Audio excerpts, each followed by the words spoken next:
አሰላሙ አለይኩም ወራህመቱላሂ ወበረካቱ። ውድና የተከበራችሁ የዛህራ ዩቲዩብ ቻናል ተከታታይ ቤተሰቦቼ፣ ወደ ሀገሮቼ ልጆች ከሀገር ውስጥም ከሀገር ውጭም የምትገኙ እንዴት ናችሁልኝ? ሁሉ ሰላም፣ ሁሉ መልካም ከኔ ጋር አልሐምዱሊላህ ሁሉ ሰላም፣ ሁሉ መልካም ነው። በያላችሁበት ሀገርና ቦታ ያለው ሱብሃነሁ ወተዓላ ሰላምና እዝነት ጥበቃ ረህመት ሁሉ አይለያችሁ እያልኩኝ ልባዊ ምኞቴ ነው። ዛሬ ላይ የአላህ ሱብሃነሁ ወተዓላ ፍቃድ ሆኖ ተገናኝተናል። ዛሬ ላይ ስንገናኝ ታዲያ እጅግ በጣም ደስ እያለኝ ነው። ምክንያቱም ከውድ ቻናል ተከታታይ ቤተሰቦች ጋር እጅግ በጣም ደስ የሚልና አሪፍ የሆነ ጊዜ እንደምናሳልፍ ተስፋ አደርጋለሁ በአላህ ሱብሃነሁ ወተዓላ ፍቃድ ማለት ነው። ለዚህ ቻናል አዲስ ከሆናችሁ ሰብስክራይብ በማድረግ እንዲሁም ደግሞ የምለቃቸው ቪዲዮዎች ሁልጊዜ ወደ እናንተ ተደራሽነት እንዲኖረው የደወል ምልክቷን በመጫን ቤተሰብ መሆን ትችላላችሁ። በዚህ ቻናል እጅግ አስፈላጊ የሆኑ ትምህርቶች፣ ምክሮችና ግጥሞች የሚለቀቅበት እጅግ ወሳኝ የሆነ ቻናል ነው ማለት ነው። ለቻናል ተከታታይ ቤተሰቦች ደግሞ ለምትሰጡኝ ሀሳብ አስተያየት ሁሉ ከልብ አመሰግናለሁ። እንግዲህ ዛሬ ላይ እጅግ በጣም ወሳኝና አስፈላጊ ነው ብዬ ያሰብኩትን ቪዲዮ ወደ እናንተ አስተማሪ የሆነ ቪዲዮ ነው እየላችሁ የመጣሁት። እንደምትወዱትም አልጠራጠርም። ቪዲዮውን ከወደዳችሁትና ከተመቻችሁ ላይክ ሼር እንድታደርጉ ስል በአክብሮት ጠይቃለሁኝ። ከእናንተ የሚፈልገው ነገር ቪዲዮውን እስከ መጨረሻ ፍጻሜ ድረስ እንድትከታተሉ ስል በአክብሮት ጠይቃችኋለሁ። በጣም በዋነኝነት አስፈላጊ የሆነ ትምህርት ነው። በተለይ አሁን ላይ ለብዙዎቻችን ለሴቶችም ለወንዶችም የሚያስፈልግ እጅግ ዋና ነገር ነው ማለት ነው። እሱም የዛሬው ርዕሳችን የሚሆነው የክንታሮት ህመም እና የባህል ሕክምናው መዘዙ ነው ማለት ነው የምናየው ኢንሻአላህ። ስለዚህ ስለሚጠቅማችሁ እስከ መጨረሻው ፍጻሜ ድረስ ተከታተሉ እያልኩኝ አሁንም በድጋሚና በአክብሮት ጠይቃለሁ ማለት ነው። መልካም እንግዲህ ብዙዎች ኪንታሮት እያሰቃያቸው በጣም ከባድ በሽታ ነው እንግዲህ ኪንታሮት ማለት ነው። ነገር ግን ስለዚህ ይህ በሽታ እንዴት ነው ከሱ እንድንድን የምንሆነው? ይህ በሽታ እንዲሻለንና እንዲለቀን የምናደርገው ምንድነው የሚለውን ነገር ዛሬ ከኔ ጋር አብራችሁ ቆዩ። መፍትሄውን የምታገኙ ይሆናል እንደ አላህ ሱብሃነሁ ወተዓላ ፍቃድ ኢንሻአላህ ማለት ነው። መልካም እንግዲህ የኪንታሮት ህመም እና የባህል ሕክምና መዘዙ ማለት ነው።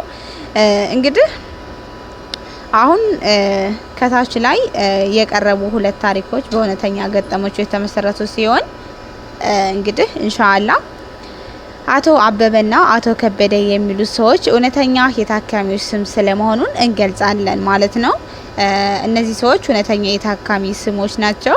አቶ አበበ የ60 ዓመት አዛውንት ሲሆን የ5 ልጆች አባት ናቸው። የሚኖሩት በአዲስ አበባ ከተማ ሲሆን ላለፉት 2 ዓመታት ደግሞ በኪንታሮት ሆሞርሃይድ በሽታ ታመው ከነገ ዛሬ ይሻለኛል ሲሉ ቢቆዩም ህመሙ ግን እየተባባሰባቸው መምጣትም ጀመረ። ህመሙ ሲብስባቸው ጎረቤታቸውን በማማከር ወደ ባህል መድኃኒት ቤት ያመራሉ። ባለመድኃኒቱም የሚቀባ የባህል መድኃኒት ይሰጣቸውና እንደሚያድናቸው አረጋግጦላቸው ይሸኛቸዋል። አቶ አበበ የተሰጣቸው መድኃኒት እንደተባሉት መቀባት ይጀምራሉ። በሶስተኛው ቀን ኪንታሮቱ ይፈነዳና መግል ማውጣትም ጀመረ። በአራተኛው ቀን አቶ አበበ ራሳቸውን ይስታሉ። በዚህ ጊዜ ልጆቻቸው ተደናግጠው ወደ ሆስፒታል ያመጧቸዋል። ሆስፒታል ሲደርሱ የአቶ አበበ የልብ ምት በጣም ይፈጥናል። የደም ግፊታቸው በጣም ወርዷል። በድንገተኛ ክፍል ያሉ የጤና ባለሙያዎች በመረባረብ በመርፌ መድኃኒቶችን፣ ግሉኮስ፣ ፈሳሽ ንጥረ ነገርና የተለያዩ ምርመራዎችን ቢደረጉላቸውም ቁስሉ ኢንፌክሽን ፈጥሮ በደም ውስጥ ስለተሰራጨ የደም ግፊታቸው ሊስተካከልም አልቻለም። ከዚህም የተነሳ አቶ አበበ ጽኑ ህሙማን ክፍል በአስቸኳይ እንዲገቡ ተደርገው የተለያዩ የሕክምና እርዳታ ቢደረግላቸውም ህይወታቸውን ማትረፍ አልተቻለም። ሌላኛው ታካሚ አቶ ከበደ ናቸው። እድሜያቸው 58 ሲሆን የባህር ዳር ነዋሪ ናቸው። ከ5 ዓመት በፊት ጀምሮ የኪንታሮት ህመም ጀምሯቸው በየጊዜው እየተባባሰባቸው ይሄዳል። ከዚህም የተነሳ አንዱ ታዋቂ የባህል ሕክምና አዋቂ ጋር ይሄዳሉ። ባለመድኃኒቱም ከመረመራቸው በኋላ በመርፌ የሚወጋ መድኃኒት አዘዘላቸውና ያበጠው ኪንታሮት ላይ መድኃኒት በመርፌ ይሰጣቸዋል። ከዚያም እንደሚድን ነግሯቸው ይሰናበታሉ። ወደ ቤት ከሄዱ በኋላ ኪንታሮቱ እብጠቱ እየጨመረ ይሄድና በሳምንቱ ይፈነዳል።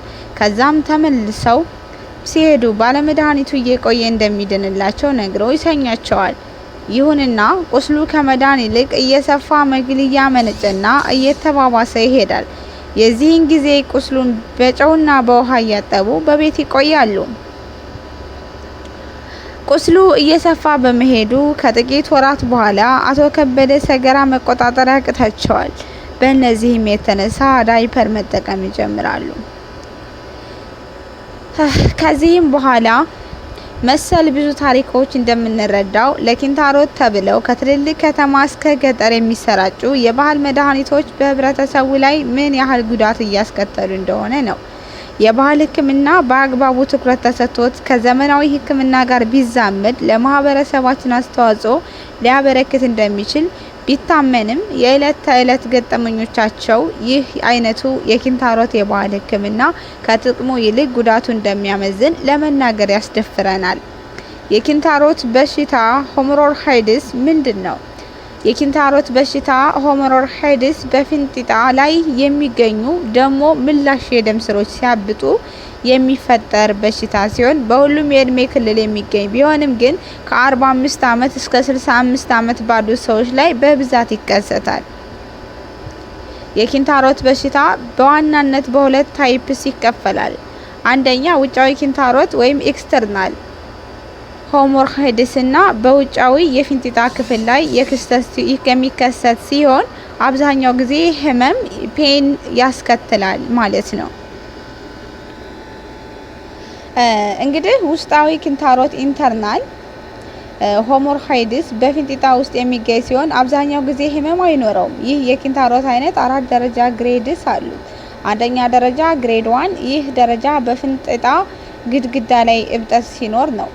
እብጠቱ በዋናነት በስተግራ በፊት ለፊትና በስተኋለኛው የፊንጢጣ ግድግዳ ላይ ይከሰታል።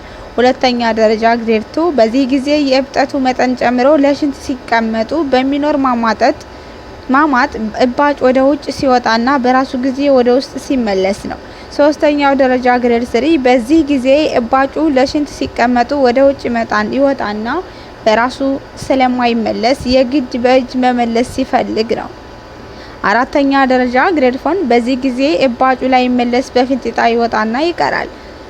አጋላጭ ሁኔታዎች ሪስክ ፋክተርስ የሆድ ድርቀት፣ አነስተኛ የፋይበር መጠን ያላቸው ምግቦች ማዘውተር፣ ፓስታ፣ መኮረኒ፣ ነጭ ዳቦና በቂ ውሃ አለመጠጣት፣ እርግዝና፣ የትልቅ አንጀት ካንሰር፣ ሽንት ቤት ተቀምጠው ለረጅም ጊዜ ማማጥ፣ ረጅም ጊዜ የቆዩ ተቅማጥ፣ ክሮኒክ ድራሄር፣ እድሜ መጨመር፣ መልእክቶችና ክሊኒካል ፋክተርስ ህመም የሌለው ከፊንጢጣ የሚፈስ ደማቅ ቀይ ደም፣ በፊንጢጣ አካባቢ ማሳከክ፣ ከፊንጢጣ የወጣ ስጋ መሳይ ባጭ፣ በፊንጢጣ አካባቢ የህመም ስሜት መኖር፣ የኪንታሮት መዘዞች ኮምፕሊኬሽንስ፣ ኪንታሮት ውስጡ የደም መርጋት፣ ትራምቦሲስ እና ከፍተኛ ህመም፣ ወጥቶ አለመመለስ፣ ኢሬዲካብል መበሰበስ፣ ኔክሮሲስ፣ መመረዝቀዝና ኢንፌክሽን እና መግል መቋጠር፣ ያልተለመደ የሰውነት ክፍተት፣ ፊስቱላ፣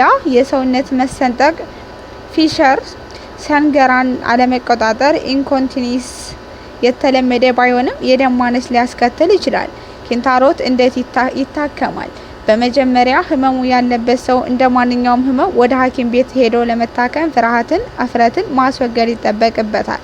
በፋይበር የበለጸጉ ምግቦች፣ አትክልትና ፍራፍሬ መመገብ፣ ፈሳሽ በበቂ ሁኔታ መውሰድ፣ ለብ ባለ ውሃ ጨው ጨምሮ ከ20 እስከ 30 ደቂቃ በቀን 2 ወይም 3 መዘፍዘፍ፣ በበረዶም ሊሆን ይችላል። ሁሌም ከተጸዳዱ በኋላ በንጹህ ውሃ መታጠብ፣ ሻካራ የመጸዳጃ ወረቀቶችን አለመጠቀም፣ የሰገራ ማለስለሻ መድኃኒት የሚቀቡ የህመም ማስታገሻ መድኃኒትን መጠቀም። አብዛኛውን ጊዜ ከላይ በተጠቀሱት መንገድ ብቻ ህመሙ ሊሻሻልና ሊጠፋ ይችላል። በእነዚህ ህክምናዎች ግን ካልተስተካከለ ቀለል ያለ ቀዶ ህክምና ሊያስፈልግ ይችላል። መከላከያ መንገዶቹ በፋይበር የበለጸጉ ምግቦች መመገብ፣ ፈሳሽ በበቂ ሁኔታ መውሰድና የሆድ ድርቀትን ማስወገድ። ሰገራ በሚመጣ ጊዜ ጊዜውን ሳያሳልፍ ወደ ሽንት ቤት መሄድ፣ መጸዳጃ ቤት ለረጅም ሰዓት አለመቀመጥ። ከላይ የተጠቀሱ ምልክቶች ሲያዩ ወደ ህክምና ተቋም መሄድና ሐኪም ማማከር ያስፈልጋል።